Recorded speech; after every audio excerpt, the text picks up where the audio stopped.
দেখুন, আমরা বাংলাদেশে সাংবিধানিকভাবে রাষ্ট্রের যে তিনটি অঙ্গ, এটা স্বতন্ত্রভাবে কাজ করে। তবে কার্যক্রমের ক্ষেত্রে তারা পরিপূরক হিসেবে কাজ করবে, এটা মনে রাখা হবে। রাষ্ট্রের নির্বাহী বিভাগ, পার্লামেন্ট, সংসদ এবং বিচার বিভাগ, তারা স্বতন্ত্রভাবে কাজ করবে। যখনই স্বতন্ত্রভাবে কাজ করতে পারবে তখন গণতন্ত্র পরিচালিত হবে, গণতন্ত্র স্থাপন হবে।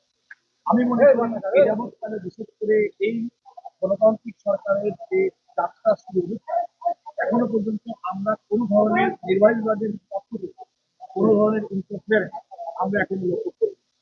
আমরা মনে করি যে বাংলাদেশের বিচার বিভাগ স্বাধীনভাবে বর্তমান অবস্থায় যে অবস্থায় আছে, আমরা সেভাবে স্বাধীনভাবে আগামী দিনে কাজ করে মানুষের ন্যায় বিচার প্রাপ্তির অধিকার সুনিশ্চিত করি। তবে ভাই, সুপ্রিম কোর্ট যদি বলা হয় যে এভাবে রহিত করার প্রস্তাব করা হয়, যে কারণে এটা অন্তর্বর্তী সরকার এই অধ্যাদেশটি করেছিল যে স্বাধীনতা বিচার হবে। এই কারণে এই যেটা রহিত করা হয়েছে, এটা কি একটা এই স্বাধীন বিচার না, আমি একটু অন্তরে গিয়ে মনে করি। এই কারণে দেখুন, আমাদের সংবিধানের বিধান অন্তর্বর্তীকালীন সময়, অর্থাৎ যখন সংসদ না থাকে সে সময় রাষ্ট্রপতি তার সাংবিধানিক অধিকার পরে আর্টিকেল 93 অনুযায়ী তিনি যে অধ্যাদেশ জারি করেন, সাংবিধানিক বাধ্যবাধকতা হিসেবে সংসদের প্রথম অধিবেশনে সে অধ্যাদেশগুলো উত্থাপন করতে হয় এবং 30 দিনের মধ্যে সেই অধ্যাদেশগুলোর কার্যকর করার ক্ষেত্রে একটা বাধ্যবাধকতা আছে।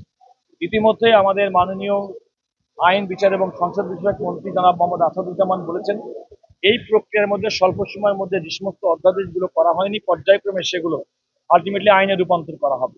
এবং সে আইনে রূপান্তর করলে আমি মনে করি অধ্যাদেশগুলো ধারাবাহিকতা রক্ষা করা কিংবা এই অধ্যাদেশগুলোর মাধ্যমে যে উদ্দেশ্য করা হয়েছিল সেগুলো পূরণ করার ক্ষেত্রে কোনো বাধা হবে না।